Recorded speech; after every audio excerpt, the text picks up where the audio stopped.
Hello, my name is Christine Elliott, and this is a short tutorial on finding ufology-related open educational resources.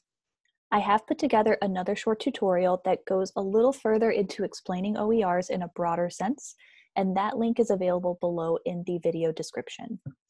For today's purposes, it's helpful to know that OERs, or open educational resources, are teaching and learning and research resources that are free of cost and free of access barriers. This means that you don't have to pay or share any personal information to access them. These materials can look like primary resources, videos, images, articles, books, textbooks, legal documents, and more. So where can you get started? The librarians at Juniata College have created a starter research guide specifically on open educational resources focusing on ufology. On our library homepage, which is linked in the description below, you will navigate to the LibGuides tab. So that is right here. And you will select ufology research in the drop-down menu. So ufology should be near the bottom, and then you'll hit go. So this snazzy research guide gives you all the tools you need to start exploring extraterrestrial OERs. Here on the left, we have citation help and helpful databases listed here at the bottom, and the contact information for your librarians. If you find yourself in need of additional research assistance, please contact either Sarah or myself, I'm Christine, through email, and we will do our best to help. Here on the right, you will find helpful OERs and websites. So these websites here are extremely helpful. They were vetted by your instructor and can be used for exploring your topics and eventually focusing them into more narrow topics.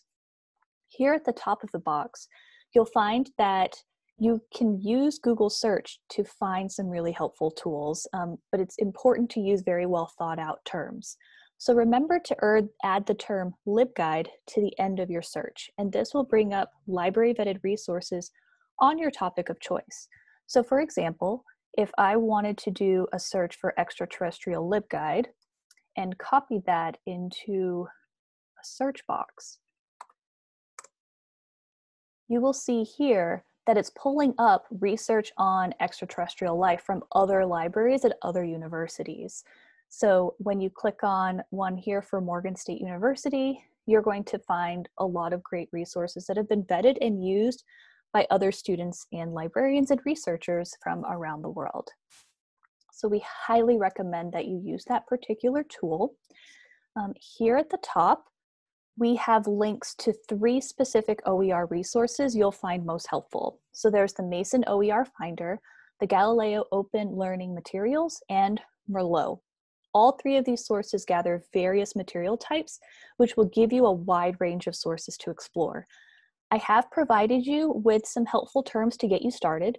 For the phrases and quotes, it's important to include the quotes in your searches so that it is searching for that specific term. For example, if you simply searched unidentified flying objects without the quotes, so this right here, you may get a lot of irrelevant sources about flying that has nothing to do with UFOs.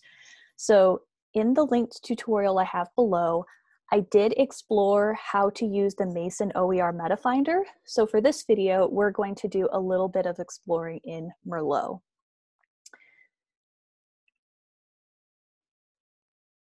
So this is what Merlot is going to look like. What you're going to do is put in whatever your search term is right here. So let's say I'm interested in unidentified flying objects. So I'm going to copy that with the quotes into the search box and hit go.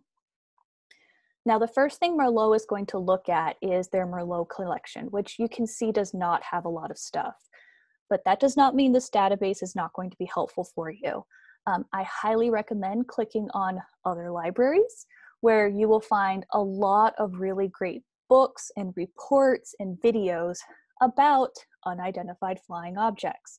You'll also find here there are some videos that have been provided by the Library of Congress. So you can go to the material from within this database and it will show you this is what the item looks like, all the information here about it. and you'll be able to look at these particular resources and incorporate them into your own research. So I highly recommend that you explore both other libraries and the web to find the types of sources that you're looking for in Merlot. So here one is about insects as unidentified flying objects. So if you click on that and hit go, you will find access to this full text article about insects being listed as unidentified flying objects. Very exciting stuff. So if you are still feeling overwhelmed, the librarians at Beagley Library are always happy to assist you. We can, or you can find contact information and other helpful sources in the comments below. Thank you.